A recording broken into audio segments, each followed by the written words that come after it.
தில்லையிலே நடனம் ஆடியவன் நடராஜன் என்று சொல்கிறார்கள். அந்த தில்லையிலே நடனம் ஆடப்பட்ட நடராஜர் காலை மாற்றி வைத்திருக்கிறார். அதே காலை மதுரையிலே வேற வடிவத்தில் இருக்கிறார். அந்த ரெண்டு வடிவத்துக்குள்ளும் என்ன என்று கேட்டால், ரெண்டு வடிவத்துக்குள்ளையும் அவர் ஒரு தகவலை கொடுக்கிறார். தில்லையிலே இருக்கிறது அந்த நடராஜனாக ஒரு காலத்தில் ஒரு யுகத்தில் செயல்படுவேன். மதுரையிலே காலை மாற்றி வைத்திருக்கிறது இந்த யுகத்தில் மிஸ்டர், இந்த நாட்டை எவனுமே கேட்க முடியாது, எவனுமே பார்க்க முடியாது, நாங்க பண்றதுதான் சட்டம், நாங்க வைக்கிறது தான் அதிகாரம், நல்ல எல்லாத்துக்கும் முடிவுரை எழுதுறதுக்காக நானே வர்றேன்ப்பா தம்பி, கவலைப்படாதீங்க, நானே வர்றேன், களத்துக்குள்ள நானே பணி செய்ய போறேன், கலியுகன்னு சொல்றேன்ல, இதை கேட்கறதுக்கு எவனுமே இல்லைன்னு சொன்னேன்ல, நானே களத்துக்கு வருகிறேன், நானே செயல்படுவேன், வருகிறான் நடராஜன் என்பதை காட்டுவதற்காகத்தான் மதுரையிலே கால் மாற்றி வைத்திருக்கிறார். அதுக்குள்ள என்னன்னா சப்ஜெக்ட்லாம் கிடையாது, நேரடியா களத்துக்கு நான் வர்றேன், பார்த்துருவோம். அன்னைக்கு இந்த உலகத்தில் இருக்கிற அத்தனை மனித அறிவில் படைத்த எல்லா பேருக்கும் சேர்த்து சொல்ற ஒரே செயல்தான், களத்துக்குள் நானே வருகிறேன், நானே ஒரு செயல் செய்கிறேன். 60 ஆண்டுகள் 70 ஆண்டுகள் அரசியல் புத்திசாலித்தனம், உங்களுடைய யூகம், உங்களுடைய கற்பனை, இப்பயே தேர்தல் யூகம் வைக்கிறீங்களா? 2026க்கெல்லாம் நடராஜர் காலை மாற்றி ஆடிட்டு நின்றுட்டான்.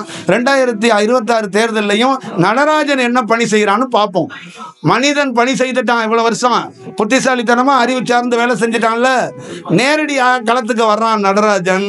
அவன் இந்த உலகத்துக்கு என்ன மெசேஜ் கொடுக்க போறான், என்ன பணி செய்ய போறான்னு பார்ப்போம். இந்த உலகத்துக்கு ஐநா சபை எதுனா மதுரை தான். ஏன்னா நடராஜன் இங்க இருந்து தான் வேலையை தொடங்குறான். இந்த உலகத்துக்கு ஹெட் ஆபீஸ் எதிரானா இதுதான், இந்த உலகத்துக்கு கைலாயம் எதிரானா மதுரை தான். இந்த மதுரை மண்ணில் இருந்து தான் மிக நுட்பமான ஒரு செயலை நடராஜன் செய்ய போகிறான். அது வெறும் பேச்சு வடிவம் இல்ல, சிவன் என்பவன் சொல்பவன் அல்ல, செய்பவன். நல்ல ஞாபகம் வச்சுக்கோங்க, சிவன் மட்டும்தான் சொல்லாமலே செய்யக்கூடிய வல்லமை பெற்றவன். சொல்லவே மாட்டான், களத்திலிருந்து வேலை செய்வான். மீனாட்சி அம்மன் கோவில்ல பார்த்தா நீ பார்க்கிறவனுக்கு ஒவ்வொரு வீவுலையும் அந்த கோவில் தெரியும். கண்காட்சியா பார்த்தா கண்காட்சி, பக்தியா பார்த்தா பக்தி, வியர்ப்பா பார்த்தா வியர்ப்பு, ஞானமா பார்த்தா ஞானம். அதே நேரத்துல தத்துரூபமா பார்த்தா அங்க பார்வதியும் சிவனும் இருக்கிறத உன்னால பார்க்க முடியும். அது சாதாரண கோயில்னு நினைச்சிடாத, அங்க பெரிய விஷயம் இருக்கு, அங்க பெரிய வடிவம் இருக்கு. வெறும் சொக்கநாதர் மீனாட்சி அல்ல, அது அதிசயம். வெறும் பொற்தாமரை குளத்து தண்ணி அல்ல, அது அதிசயம். அங்க இருக்கிற கிழக்கு கோபுரம் மேற்கு கோபுரம்லாம் வெறும் கோபுரம் இல்ல, அதிசயம். அது உண்மை. மதுரையில மையத்துல இருக்கிறதுக்கு காரணமே அதனாலதான். அந்த இடத்துக்குள்ள இருந்து தான் காலை மாத்தி ஒன்று மெசேஜ சொல்லிட்டான், இந்த உலகத்துக்கு நான் ஒரு வேலை செய்ய வருவேன், நான் வர்றேன்ப்பா அப்படின்னு.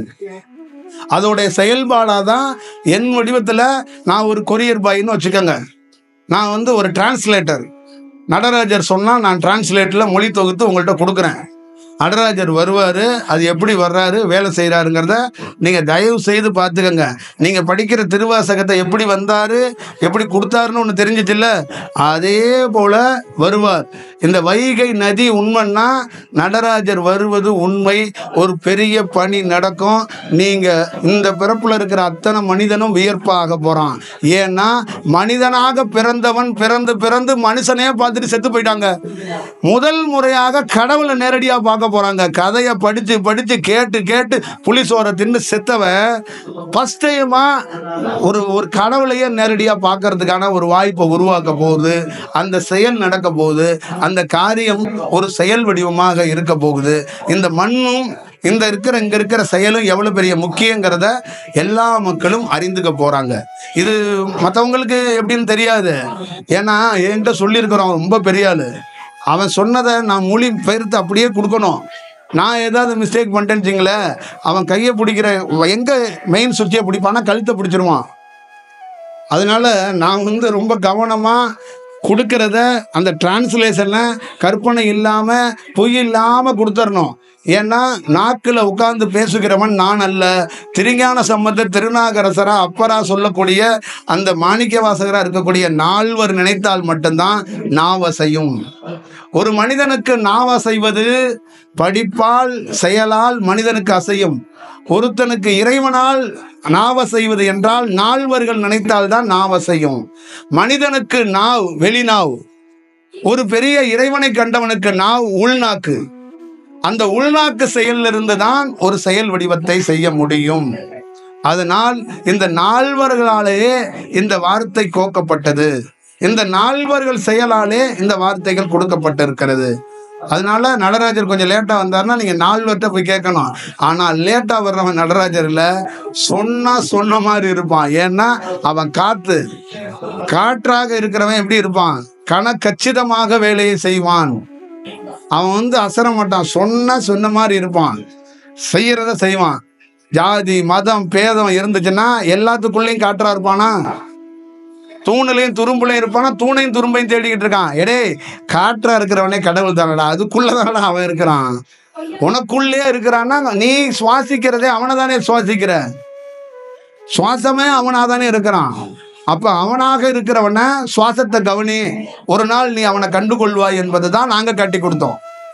இன்னொரு பெரியவர் புருவ மத்திய கவனி, உள்ள ஜோதியாக இருக்கிறான், அவனை கண்டுபிடி அப்படின்னாரு. இப்ப நாங்க என்ன சொன்னோம்? காற்றாக இருக்கிறவனை கண்டுபிடிச்சன்னா காற்றுதான் ஜோதியா மாறுதுடா, அதை காத்துக்கடா. நீ காற்றுலயே போய் ஜோதியால கலந்துடலாம். ஏழு மாணிக்க வாசகன் காற்றிலிருந்து கலந்துதான் வான் கலந்தான். வள்ளலும் காற்றிலிருந்து கலந்து போய் தான் ஜோதி கலந்தான். புரியுதுங்களா? அப்ப இந்த காற்றில் இருந்துதான் அவன் வாசியாக சிவமாக பார்வதியாக சொல்லப்படுகிறதே இந்த காற்று வடிவத்தில் இருந்துதான்.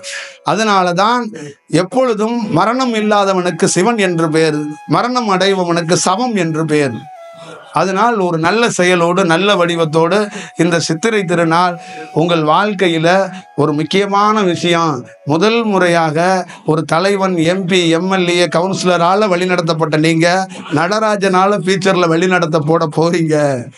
அந்த வாய்ப்பு உங்களுக்கு கிடைக்க போகுது. வாழ்க்கையிலேயே முதல் முறை எங்க தாத்தா ஆண்டாரு, எங்க அப்பா ஆண்டாரு, எங்க பெரியப்பா ஆண்டாரு, டெக்னாலஜி வயசு. நானும் கேட்டு கேட்டு கேட்டு கேட்டு கேட்டு புளிச்சு போய் எப்படா இதுக்கு முடிவுரை எழுதலான்னு இருக்கும்போது இந்த உரையை நிகழ்த்துறது பெருமை என்ன தெரியுமா? என் வாழ்நாளில் பல பேருக்கு முடிவுரை எழுதணும்னு நினைச்சேன். ஆனா முடிவுரை எழுதுறவனே இதை கொடுத்து படுறான்னா அல்வாவை சாப்பிட நமக்கு என்ன கசப்பா இருக்கும்? இதுக்காக தான் நம்ம காத்திருந்தோம். கொலை பண்றவன் என்ன சொல்றான்னா என்ன கேட்கறதுக்கு ஆளே இல்லைங்கிறான். கொள்ளடிக்கிறவன் என்ன சொல்றான்னா என்ன கேட்கறதுக்கு ஆளே இல்லைங்கிறான். பல நாள் தப்பா ஒரு செயலை செஞ்சுட்டு ஒரு பெரிய ஒரு ராஜ்யத்தில் உட்காரஞ்சிட்டு நான் தான் பெரிய ஆளுங்கிறான். அதை நாமும் கேட்டுக்கிட்டு அவனை எதிர்த்து சண்டை போட முடியாம ரோட்ல போய்கிட்டே இருக்கும். இதுக்கு என்னடா தீர்வு அப்படின்னு கோயில்ல கேட்டு குளத்துல கேட்டா பதில் சொல்ல மாட்டேன்ட்டான். கடைசியில என்னன்னா அவன் ஒரு அறிக்கையை கொடுத்துட்டான், நான் வர்றேன், அதுக்குதான் அது தீர்வு. சரி நீ வா, நீ வந்தாதான் இதுக்கு சரியான தீர்வா இருக்கும். அதுதான் செயல் வடிவம். அதனால இப்ப மனிதன் ஜெயிக்கிறானா இறைவன் ஜெயிக்கிறானாங்கிறத பொறுத்து இருந்து பார்த்துருவான். ரொம்ப நாள்லாம் கிடையாது, இந்த ஆண்டுலே நடக்கும், இந்த செயல்லே நடக்கும். நீங்க எப்பயோ ஒன்று நடக்க போறதை நான் சொல்லலை. நான் செத்ததுக்கு அப்புறம் என் செடி, என் சமாதியில் ஒரு கொடி முளைச்சிக்கிட்டு இருக்கு, அங்கே டிவிக்காரன் இவர் ஒன்று சொல்லிட்டு போயிருக்காரு, அது நடக்குமான்லாம் இல்லை. லைவ்ல ப்ரெசன்ட்ல நடக்க போறதை நான் சொல்றேன். லைவ்ல நடக்கும், ப்ரெசன்ட்ல நடக்கும். நீ என்ன திட்டம் திட்டி இருந்தாலும் அதை உடைச்சு சுக்குநூறா போட்டுருவான். அதோட வடிவம் தான் நம்ம சொல்றதுக்குள்ள. நீங்க நல்ல டீப்பா கவனிச்சு பார்த்தீங்கன்னா நிறைய விஷயங்கள்ல ரொம்ப கரெக்டா அவங்க கொடுத்ததை தான் நான் மொழிபெயர்த்து கொடுத்துருக்கிறேன். எக்ஸ்ட்ரா எந்த வார்த்தையும் சேர்க்கல நான். அதனாலதான் உங்ககிட்ட எப்பயுமே சொல்றது, வாழ்க்கையில உங்க அப்பா அம்மா கொடுக்குற வார்த்தையில எக்ஸ்ட்ரா பிட்டு போடுங்க, யோகி விஷயத்துல பிட்டு போடாதீங்க. யோகி விஷயத்துல உங்க கற்பனையை கொண்டாந்து எழுதாதீங்க. யோகி விஷயத்துல ஒரு பாடல்ல கொண்டு போய் உங்க சிந்தனையை கொண்டு போய் திணிக்காதீங்க. மாணிக்க வாசகன் உயிர்லேருந்து எழுதின எழுத்துல கொண்டு போய் உன் எழுத்தை கொண்டு சேர்க்காத. அருணகிரி கஷ்டப்பட்டு உயிர்லேருந்து எழுதப்பட்ட எழுத்துல உன் செயலை கொண்டு சேர்க்காத. உன் மனைவி எழுதியிருந்தானா அந்த எழுத்து மேல நீ 2 கவிதையை எழுதிக்க. ஒரு எழுத்தாளன் எழுதியிருந்தானா அதுக்கு நீ கலந்துரையாடல் எழுது பண்ணு, எது வேணாலும் செய்ய. ஆனால் யோகியோடைய எழுத்துல கீதையிலையோ பைபிள்லையோ குரான்லையோ ஒன்னால் கலக்க முடியாது. ஏன்னா நீ கலக்கவே முடியாது. எங்காலும் எப்படி ஒரு வேலை செய்யறாங்க அப்படின்னா, நாகத்தோட தலையை பிடிச்சிக்கிட்டு வாழை பிடிச்சிக்கிட்டு அதை மத்தாக்கி கடைஞ்சி கடைஞ்சி கடைஞ்சி கடைஞ்சி ஞானம் அடைகிறான். எப்படி நாகத்தை பிடிச்சிக்கிட்டு நாகத்தையே சுத்தி இடுப்புல நாத விந்த எப்படி மாத்துறான் எங்காலு. நாத விந்துன்னு ஒன்று இருக்குல்ல, அந்த நாத விந்தை நீங்க எதுக்கு பயன்படுத்துறீங்க? ஆண் குழந்தை, பெண் குழந்தை, அதுக்கப்புறம் சுகம், போகம், சந்தோஷம், மகிழ்ச்சி, இதுக்குள்ள பயன்படுத்துறீங்கல்ல. எங்கால் பயன்படுத்துறான் அத, அந்த நாத விந்த இடுப்புல நாகத்தையே சுத்தி ஒருத்தன் வாழை பிடிச்சுக்கிட்டு ஒருத்தன் தலையை பிடிச்சுக்கிட்டு அதை கடைஞ்சி கடைஞ்சி கடைஞ்சி கடைஞ்சி என்ன பண்றான்? தயிர் மாதிரி மோர் மாதிரி இருக்கிற நாத விந்த ஒளியா மாத்துறான், பேர் அணுக்களாக மாத்துறான். கடைசியா என்ன சொல்றான்? அதை சிவமாவே மாத்துறான். அதை கடைஞ்சோம்ல நாங்க. அந்த மோர் எங்க அப்படின்னா, அந்த மோர்ல பாதி மோர் தான் காற்று, பாதி மோர் தான் நீர், பாதி மோர் தான் நெருப்பு. இந்த பஞ்சபூதம்னு நீங்க சொல்றீங்கல்ல, அவன் கடைஞ்சதுல தான், அவன் கடைஞ்சதுல பாதி விஷயம் வந்துருச்சுங்க. மீதி எங்கங்க அப்படின்னா, அதுல நானும் ஒருவன். அவன் கடைஞ்சான் பாருங்க அந்த பாம்புல, அதுல நீங்களும் ஒருவர். அப்பா சிவம்னு சொல்றீங்கல்ல, காரணம் என்னன்னா கடைஞ்சவன் அவன் தான். இதுதான் நம்ம தெரியாம நம்ம ஒரு வழிவுக்குள்ள போய்கிட்டு இருக்கோம். பூத்திருக்க பூ அழகா இருக்கு, செடி அழகா இருக்கு, ஆனா அந்த செடிக்குள்ளயும் அந்த அந்த பூக்குள்ளயும் அதுக்குள்ள இருக்கிற உயிர் அவன் கொடுத்தது. அதுக்கு தண்ணி வச்சவன், மண்ணு வச்சவன், போனவன் எல்லாம் மனிதன். அதுக்கு முதல் விஷயம், அதுக்கு செடியா இருக்குல்ல, அது செடி அப்படின்னா அது என்ன ப்ரூவ் பண்ணும்? அது என்ன செய்யும்? பூ பூக்குது, அது என்ன பெருமை? ஒரு செடிக்கு என்ன பெருமை? ஒரு செடிக்கு என்ன பெருமை அப்படின்னா, நீ என்ன ரசிக்கிற. ஏன் ரசிக்கிற? பூ பூத்திருக்கேன் அதனால என்ன ரசிக்கிற, என்னை பறிக்கிற, பறிச்சுட்டு போய் கடவுள்கிட்ட வைக்கிற. ஆனால் எனக்கு என்ன பெருமைன்னா, நான் உயிரோட இருக்கிறேன். நான் உயிரோட இருக்கிறனால தான் மலர்ச்சியாக இருக்கிறேன், செடியாக இருக்கிறேன், அதுக்கப்புறம் மலரா மாறுறேன். இந்த உயிரை எவன் கொடுத்தான்? புரியுதா? அப்ப அந்த செடி என்ன சொல்லுது? என்னை படைத்தவனை கண்டு கொண்டேன், அவனுக்காக நான் மலர்கிறேன். நீ பறிக்கிறது நீ, நான் எவன் என்னை படைச்சானோ அவனுக்காக மலர்றேன். அவன்கிட்டே அவனை சார்ந்த ஒரு செயலுக்கே நான் அவன்கிட்ட போறேன். ஆனா நீ என்ன பண்றன்னா, உனக்குள்ள ஒண்ணு இருக்குல்ல, உனக்குள்ள ஒண்ணு இருக்குல்ல, இப்ப நீ எதை கொண்டு வைக்கணும்? என்ன கொண்டு போய் வைக்கிற? நீ என்ன கொண்டு வைக்கிறாங்க?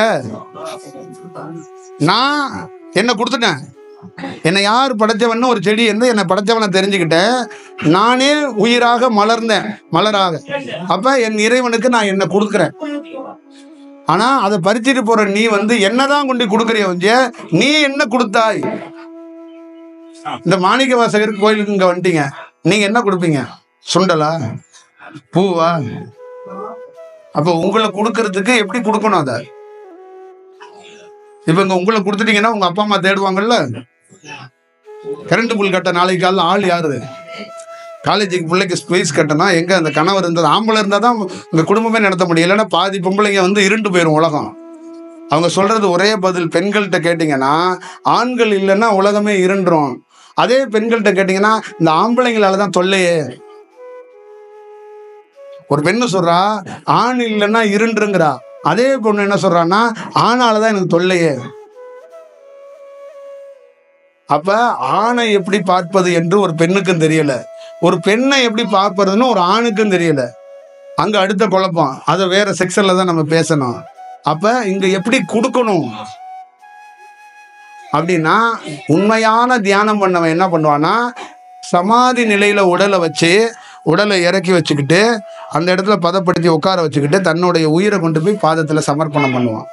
5 நிமிடம் 10 நிமிஷம் கழிச்சு திருப்பி அதே உயிரை கொண்டாந்து உள்ள செட் பண்ணிக்கிட்டு எந்திரிச்சு நடந்து போவான். புரியுதுங்களா? இப்படி எல்லாம் இல்லைன்னா வான் கலப்பான நம்மால எப்படி வான் கலப்புறது? ஒரு சாதாரண மனிதன்கிட்ட போய் மாணிக்கவாசகர் வான் கலந்துட்டாருன்னு ஒரே நிகழ்த்தினா எப்படி கலக்க முடியும்? நீங்க எப்படி செய்ய முடியும்? அந்த நுட்பத்தை தியானம் பண்ற எல்லாருக்கும் உங்களுக்கு தெரியும். எவ்வளவு பெரிய கலையை இந்த தியானத்துக்குள்ள என்ன மாதிரி வடிவமா அதை நம்ம கத்தும் கொடுத்துருக்குறோம். எத்தனை பெரியவர்கள் இது சம்பந்தமா ஒரு செயல் வடிவம் செஞ்சிட்டு இருக்காங்க. அப்ப நம்ம வாழ்க்கையில என்ன பண்ணணும்னா, இந்த உயிரை பார்க்கறது, பார்த்துட்டோம்னா நாமளே கடவுளாக மாறுறோம். இந்த உயிரை ஒரு இடத்துல பிரசன்ட் பண்றதுக்கு வாய்ப்பையும் இதுல இருந்து பெற முடியும். அப்ப நம்ம எப்படி ஆகும் அப்படின்னு கேட்டீங்கன்னா, வாழ்க்கையில் ஒரு விஷயம் நிகழும். அப்படி ஒரு நிகழ்ந்துச்சுன்னா பயம் போயிடும். பயம் எதுக்கு இருக்கு? மனிதனாக பிறந்தவனுக்கு மரணம் இல்லாத வாழ முடியுமான்னு உத்தரவாதமே யாருக்கும் கிடையாது. எந்த மனிதன்கிட்டையும் உத்தரவாதம் கிடையாது. அப்ப உயிரை பிரிச்சு கொடுக்கணும்னு நினைக்கிறவனுக்கு தன்னுடைய உயிர் எப்படி வெளியில எடுக்கணும், எப்படி உள்ள எடுக்கணும் அவனுக்கே தெரியும். இப்ப யோகி என்ன பண்றானா, நீ எப்ப வேணாலும் உயிர் போய்க்கன்னு காத்திருக்கிறவன் அவன் கிடையாது. நான் தேவைப்பட்டா நானே பிரிச்சு வெளியில எடுப்பேன், நானே உள்ள கொண்டு வச்சுக்குவேன். அப்ப அவனுக்கு என்ன சொல்றான், எவனும் வரமாட்டான். ஏன்னா அவனே அந்த வேலையை பண்ணி பார்த்துக்க கூடியவனா இருக்கான். அப்ப இந்த செயலெல்லாம் தியானம் பண்றவங்களுக்கு புரியும், பப்ளிக்ல இருக்க மக்களுக்கு புரியுமான்னா புரிய வைக்கிறதுக்கான காலம் இது, புரிய வைக்கிறதுக்கான இது சூழல், இந்த சூழல் இருந்து இருக்கு. அதனால இதை பார்த்துக்கிட்டா ரொம்ப நல்லா இருக்கும். அதனாலதான் இந்த இடத்துல இருந்து இவ்வளவு பெரிய உரையை, இவ்வளவு பெரிய செயலை நம்ம சொல்றோம்.